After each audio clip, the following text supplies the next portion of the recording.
Alright guys, so we are going to be doing the initial showcase for the Sazabi here. Alright, so we got the module going on, so we are just going to be using the good old DPS based module.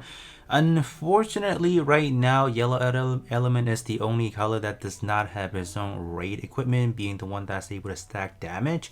So until we get that, a lot of the yellow unit are just not going to be comparable to some of the other elements. So I hope that next month we will be getting a raid specifically towards yellow. That'd be great. At this point in time, we don't need it for the other color yet. We definitely need it for yellow. So this morning or this reset, this man, Char's Aznable actually showed up on a single. So I have an extra copy. So I actually went all the way to pity just to get one copy of this man, and next thing you know, he popped up on the from the ticket singles.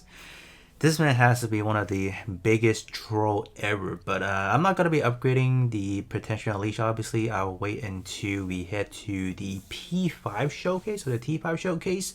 So what we are going to be doing, we're probably going to be hopping into a co-op, for example, and then just going to be hopping into clan battle to see what's going on. We can potentially hop into arena. Maybe just going to be Phantom Ace because I do want to simulate a team that does not have like a max out, T5 unit on the bench. So I'll probably do that last. I think first things first, we'll probably hop into some co-op and then we'll see how we're doing. Essentially, I am bringing in all the unit that is going to be buffing Sazabi specifically. Phoenix, GPO4, Kasatria, and even Alex, they're all meant to be buffing Sazabi. So we should kind of see how we would do in that situation. Alright, facing up against F91, so I think we can do this and then the rest of the games are just gonna be right over here. Do this, don't really matter honestly, we can even do this and we'll just have that. So I do want to show you guys how the attack animation is for, or the attack order for Sazabi. So it's gonna go into the main weapon first, and then right after that it's gonna go into a very far dash into the unit itself. But you guys can see it never connects, so that's a huge problem because even though it does have that guaranteed hit, but it does not actually hit, and it does not even cycle through the secondary weapon being the beam shotgun. So this unit is just a mess honestly. So I don't know, like I think it's the way that they handle the weapon order. I think being a generic unit, usually the melee weapon is on the second slot, so it never activates, but this one, for whatever reason, the melee weapon is actually on the third slot. So the third slot weapon does tend to activate quite a lot. So you can see even to now, the beam saber never connects, so, or the melee weapon. So that is definitely unfortunate. Yeah, even now we have not seen it yet. that is not cool. But you guys can see, even though we are buffing Sazabi, or everyone is trying to buff Sazabi, you guys can see that Sazabi does not take the top place, unfortunately. Just because the other unit are being at T5 just innately makes them better. They just have better damage output and etc. Until we put Sazabi at P3 T5, I would definitely say this is the best we can do, but it's not even that bad of a damage if you compare to some of the other unit. Like my Kasatria is pretty much max out and it's not really performing as good. It's on par with Alex. Alex being a standard unit, so that's kind of crazy, right? But Sazabi definitely does have a lot more going on. There's self-healing capability and there's all that good stuff, so it's definitely not really the best comparison anyway. And we actually die. Wow, quite surprised. Let's kind of see. Yeah, the healing is actually quite good. You guys can see it immediately heals back up, but unfortunately this unit does not really have any other defensive utility besides the healing. So you guys can see it literally dies right there. So there you guys have it. So it's not bad for the initial showcase, just for this co-op rate over here. So now let's kind of see what we can do in a clan battle. Alright, clan battle time. Let's kind of see how we want to situate everyone. I think I can just do this, and then Zeta can go like right over here. Phoenix goes right here, and then we put Unicorn right here. And then for Sazabi, let's actually do this. Alright, that works, and then we'll put Quibbly right over there, and let's just kind of see. Alright, maybe we can just kind of do it at 2x speed. Let's kind of see. Alright, let's see what's going on. Yeah, stop rushing in, man. You just can't do it. So rushing in, that definitely eats up a lot of time because we can definitely be attacking while, you know, it's not even supposed to be doing that. So that's kind of unfortunate.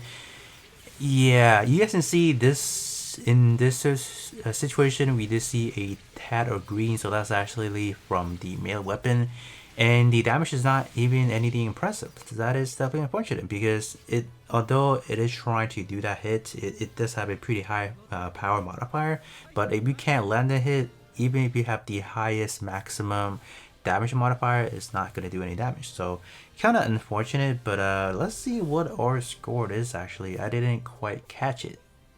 Let's see. Oh, that's actually pretty good. 9,300. That's exceptionally well. Despite the fact that I do not have, let's say, so good, and we still did pretty good.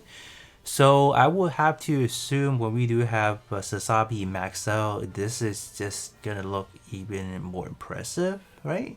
So I think last but not least, we will hop into some Phantom Base, and then we will try to see if we can find someone within this Sazabi's level, and then we will see what we can do there. Alright, for this setup, I actually just replaced Zeta with Sazabi. How are we just gonna, I think we're just gonna do this actually. I don't think we need to change much in here. Do that, and I think I'll actually do this. Let's see. Nope. It's still targeting. I'll go this direction then, yep. Do that. And then for Sazabi, I'm just gonna play a long range because of his first weapon is actually a 4 range. So I think this actually works out just fine. Let's kind of see. So it should start, yeah. Yeah, that's some good connection right there actually, yeah. It's not bad. But no, don't go rushing in like that. Okay, we should heal, yeah. We healed decent enough. Okay. That's not bad because I mean the enemy a lot of, I don't think they were maxed out at all, so it was kind of as expected that we won. All right, so this is what we did. So Sazabi, it's not necessarily that great. I'll definitely say that because I think it's just the attack pattern is really bad. All right. The other thing is the third weapon being the melee weapon don't hit. Even though you do have an absolute, you have a bullseye, but you're not gonna connect. So that's the problem of this unit. So it's hugely relying on the main weapon, and that's kind of it. So yeah, I mean, sure. I think we can definitely do another one first, and then we'll see how it goes in the other matchup. Alright, I think this one is definitely mean business. So okay, gonna go like that. Go like this. I'm gonna put Quibbly probably right over here. Unicorn right there. Okay. Yeah, that should probably work. Well, who else can we target? Nobody else, huh? Alright, sure. I'll let that play out. Let's see how we do. So we should immediately start targeting with the main weapon. Yeah, we start hitting. We are healing, obviously. So that's kind of good. So far it's doing good. And then start hitting. No, we got stunned. Oh, we actually got it. We got a kill. Oh, that's good. That's something new, right? This one we didn't do that bad. Actually, the third weapon was pretty useful in this one. So okay, I guess I misjudged the third weapon. I mean, the third weapon is honestly kind of like a hit or miss. Obviously, if you're not really within that close proximity against the enemy, when your action is going on, you're not going to be hitting your third weapon, unfortunately. But I think we'll definitely have to do another one just because I don't know how. I just can't trust this result right here, so that's why we're gonna hop into one final one. Formation wise, I think I am just gonna keep it the same. So still gonna be targeting full armor gun and Thunderbolt, unfortunately. So let's kind of see. This one is roughly about the same matchup as last time around. Oh yeah, this one immediately start hitting. That's good. Okay. Probably gonna switch back to weapon 1. Yep. Got interrupted unfortunately right there. Should have go in for the melee attack, but does not connect unfortunately. But yeah, just gonna start beaming down on the opponent and we die. Yeah, not having like an actual defensive mechanics does actually hurt this unit in arena, which, you know, majority of these units don't, except for Penelope. But I mean, it survived longer than I expected in here, so I'll definitely give it its credit. Wow, haha. So when we take a look at the battle reports, yeah, Sazabi is doing all the work right there. Only 28k, only the main weapon. How unfortunate is that? So I'm just gonna cut it right here. You guys definitely see the performance from the P0T0 of the Sazabi. It's not anything too impressive as far as the arena goes. I think for your general content, I think it's actually not that bad. It does actually is pretty serviceable in a sense, but arena wise, I will probably not take it in until you have it at least at a moderate investment, I say. But other than that, that is going to be pretty much it, and I'll be catching you guys all on the next one.